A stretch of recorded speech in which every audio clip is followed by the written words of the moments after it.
내가 가고 있는 이 길은 한 번도 가지 않은 길. 오늘 하루하루 순간도 다시는 오지 않을 시간. 우리를 살리시는 그 사랑 주님의 빛을 따라서 오늘도 우린 걸어가네 생명의 길을. 네, 오늘 말씀은 내 마음을 지키라는 제목으로 말씀을 증거하겠습니다. 본문 말씀은 잠언 4장 20절로 23절 말씀입니다. 내 아들아 내 말에 주의하며 내가 말하는 것에 내 귀를 기울이라. 그것을 내 눈에서 떠나게 하지 말며 내 마음속에 지키라. 그것은 얻은 자에게 생명이 되며 그의 온 육체의 건강이 됨이니라. 모든 지킬 만한 것 중에 더욱 내 마음을 지키라. 생명의 근원이 이에서 남이니라. 아멘.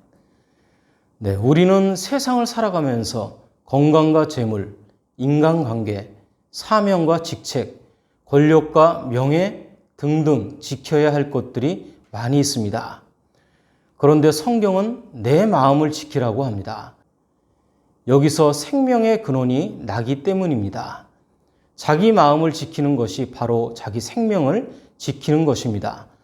그러면 어떻게 우리의 마음을 지켜야 하는지 말씀을 통해서 살펴보도록 하겠습니다. 먼저 우리가 마음을 지키는 것은 믿음을 지키는 것입니다. 인간이 다른 피조물과 구별되는 것은 마음입니다. 마음은 지성과 감성과 의지의 근거로서 하나님을 경외하는 믿음의 자리입니다. 사도 바울은 우리의 마음을 속사람이라고 했습니다. 에베소서 3장 16절 말씀입니다. 그의 영광의 풍성함을 따라 그의 성령으로 말미암아 너희 속사람을 능력으로 강건하게 하시오며. 하나님의 영광을 쫓아가고 추구하는 사람이 그 영광의 풍성함을 더불어 누리게 되는 것입니다. 그 풍성함을 누릴 때는 반드시 성령님으로 말미암아야 합니다. 비록 눈에 보이는 풍성함이 세상으로부터 환원하여 보일지라도 그 그릇에 담긴 내용은 하나님에게서 온 것일 때가 진짜이기 때문입니다. 성령님을 모셔야 내 영혼과 마음이 강건해지는 것입니다. 이것은 성경의 말씀을 사모하며 영성을 소중하게 여기고 지키는 것입니다. 마태복음 22장 37절 말씀입니다. 내 마음을 다하고 목숨을 다하고 뜻을 다하여 주 너의 하나님을 사랑하라. 따라서 우리는 하나님을 더욱 깊게 사랑함으로써 그것을 통하여 무엇보다도 더욱 자기 마음을 지키는 것입니다. 그리고 동시에 자기 믿음을 지키게 되는 것입니다. 또한 믿음은 막다른 길목에서 주저앉지 않으려면 도전해야만 침체하지 않고 성장합니다. 여호수아와 갈렙은 하나님의 뜻에 순종해서 소망을 이루며 믿음이 더욱더 성장했습니다. 그들은 부정적으로 보고한 나머지 10명의 정탐꾼과는 사뭇 달랐습니다. 같은 상황을 보고 있는데도 소망을 향한 믿음의 해석이 달랐기 때문입니다. 그것은 믿음의 차이에서 비롯된 것입니다. 특히 갈렙의 믿음은 남달랐습니다. 여호수아 14장 12절 말씀입니다. 그날에 여호와께서 말씀하신 이 산지를 지금 내게 주소서. 당신도 그날에 들으셨거니와 그곳에는 아낙 사람이 있고 그 성읍들은 크고 견고할지라도 여호와께서 나와 함께 하시면 내가 여호와께서 말씀하신 대로 그들을 쫓아내리이다 하니. 갈렙은 이성적으로 불리한 상황임을 분명히 알고 있습니다.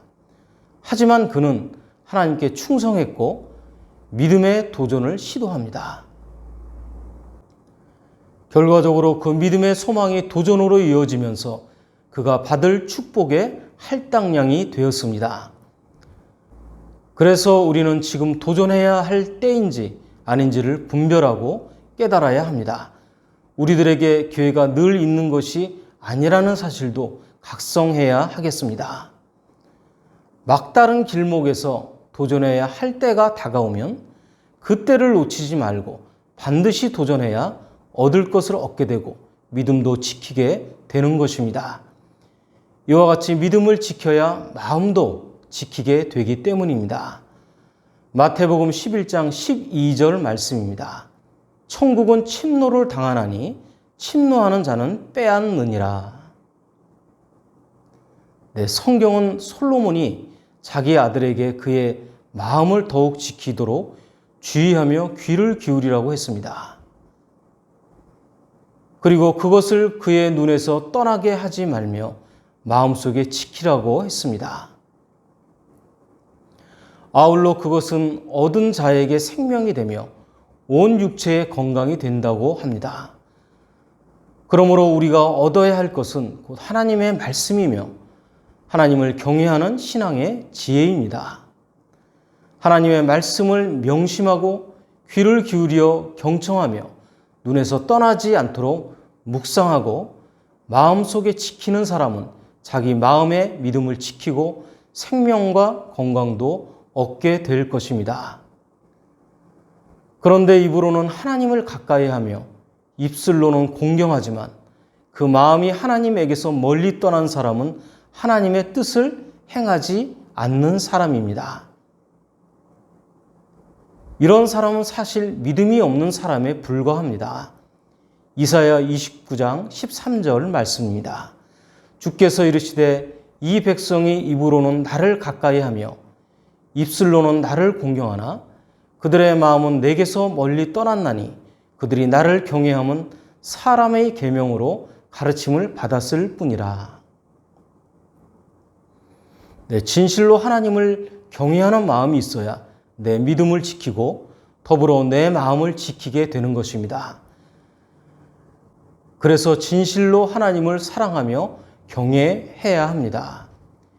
이렇게 하나님을 경외함으로써 믿음과 마음은 상관관계가 생깁니다. 사무엘상 16장 7절 말씀입니다. 내가 보는 것은 사람과 같지 아니하니 사람은 외모를 보거니와 나 여호와는 중심을 보느니라. 믿음은 그럴듯하게 연출한다고 갖추어지게 되는 것이 아닙니다. 하나님을 깊게 사랑하고 부르짖는 자가 하나님을 사로잡을 것입니다. 고린도후서 13장 5절 말씀입니다. 너희는 믿음 안에 있는가? 너희 자신을 시험하고 너희 자신을 확증하라. 예수 그리스도께서 너희 안에 계신 줄을 너희가 스스로 알지 못하느냐? 그렇지 않으면 너희는 버림받은 자니라. 네, 사도 바울은 진정한 믿음의 확인을 강조했습니다. 더욱 내 마음을 지키라. 이는 더욱 내 마음의 믿음을 지키라는 것입니다. 더욱 자기 믿음을 지키는 사람이 곧 더욱 자기 마음을 지키는 사람입니다. 이런 사람은 하나님을 자기 인생의 주인이시라고 고백하는 것을 주저하지 않습니다. 도리어 자기 마음에 주님만을 모시는 것이 진정으로 자기 자신을 위하는 일임을 아는 사람이기 때문입니다. 그래서 우리는 하나님을 가까이 하며 하나님의 뜻대로 행함으로 더욱더 믿음을 잘 지키고 마음을 잘 지키시기를 원합니다. 마지막으로 우리가 마음을 지키는 것은 생각을 지키는 것입니다. 생각은 마음에서 비롯됩니다. 그리고 마음에 어떤 생각을 할 것인지 결정하는 주체가 바로 자기 자신입니다. 노만 빈센트 필 박사는 이렇게 얘기합니다. 인간의 생각을 둘로 나누어 하나는 행복을 유발하는 생각이고 다른 하나는 불행을 유발하는 생각이다. 그는 불행을 유발하는 생각을 하는 사람은 평생을 살아도 결코 행복해질 수 없다고 했습니다. 부정적인 생각을 떨쳐버리고 행복을 유발하는 긍정적인 생각으로 바꿔야 한다는 것입니다. 본문 23절 말씀입니다. 모든 지킬 만한 것 중에 더욱 내 마음을 지키라. 생명의 근원이 이에서 남이라. 네, 이것은 당신이 어떻게 생각하는지를 주의해야 합니다. 왜냐하면 당신의 삶은 당신의 생각에 의해서 만들어지기 때문입니다. 라는 뜻입니다. 그리고 더욱 자기 생각을 지킴으로써 자기 인생을 잘 걸어 나갈 수 있는 사람인 것입니다. 자기 자신을 운명의 포로로 여기는 사람은 자기의 삶을 운명의 탓으로 돌립니다. 그런 사람은 자기 인생에 대해서 무책임하게 됩니다. 그러나 이 운명이 자기 마음의 부정적인 포로인 것을 깨닫는 사람은 결코 자기 운명을 탓하지 않습니다. 그 대신에 오히려 자기 마음을 잘 지킴으로써 자기 인생에 대해서 책임을 지고 자기 운명을 개척해 나갈 것이기 때문입니다. 로마서 8장 6절 말씀입니다. 육신의 생각은 사망이요 영의 생각은 생명과 평안이니라. 더욱 내 마음을 지키라는 뜻은 더욱 내 마음의 생각을 지키라는 것입니다. 우리의 모든 마음을 감찰하시며 모든 의도를 아시는 하나님께서는 우리가 마음을 다하고 생각을 다하여 진정으로 하나님은 찾기를 지금도 원하십니다. 그리고 그분은 우리를 지금도 만나 주시기를 기뻐하십니다. 그러므로 우리의 마음과 마음의 생각을 더욱더 잘 지키고 우리의 마음을 아시는 하나님을 지금 만나시기를 원합니다. 그래서 운명의 포로가 되지 말고 운명의 개척자가 되며 생명과 평안을 얻으시기를 소망합니다. 산상수훈은 예수님께서 팔복을 가르쳐 주신 내용입니다. 이 팔복은 이 땅에서 사는 동안에 어떤 상황에서든지 마음을 지키는 삶의 태도로서 마음의 생각을 깨우쳐 주고 있습니다. 마태복음 5장 3절로 10절 말씀입니다.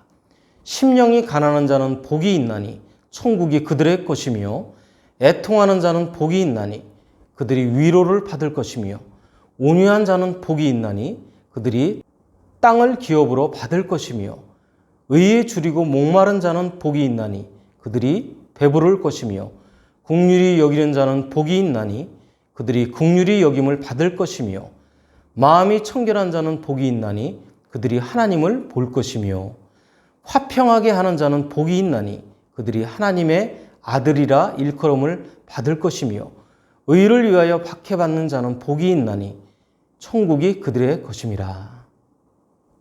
네, 이렇게 마음의 생각을 지키는 토대는 삶의 자세에 있습니다. 그리고 마음의 생각을 지키는 토대는 이 세상에서 말씀대로 살려고 애쓰는 데 있습니다. 이 마음의 생각을 내 삶의 틀로 만들어 살면 내 마음을 지키게 되는 것입니다. 어느 나이 많은 인디언 추장이 손자에게 인간 내면의 세계에 대해서 이렇게 얘기했다고 합니다. 사람의 마음에는 항상 두 마리의 늑대가 싸우고 있다. 한 마리는 악한 늑대로서 이기적이고 죄의식이 가득해 열등감으로 거짓을 말하고 질투와 욕심으로 무장한 늑대란다. 또 다른 한 마리는 좋은 늑대인데 겸손하고 진실하며 기쁨과 평안이 가득하고 믿음과 소망으로 무장한 늑대란다. 이때 손자는 할아버지에게 묻습니다. 그러면 어떤 늑대가 이기나요? 그러자 추장이 대답했습니다. 내가 항상 먹이를 주는 늑대가 이기게 된다. 그렇습니다. 사람은 항상 자기의 선택에 따라 현재가 존재하는 법입니다. 악을 선택하면 악한 존재가 될 수밖에 없고 선을 선택하면 선한 사람이 될 수밖에 없습니다. 그러므로 선택은 자신에게 달려 있습니다. 성경은 말씀합니다. 우리 마음에는 두 가지 법이 있는데 생명과 성령의 법과 죄와 사망의 법이 있다고 말씀합니다.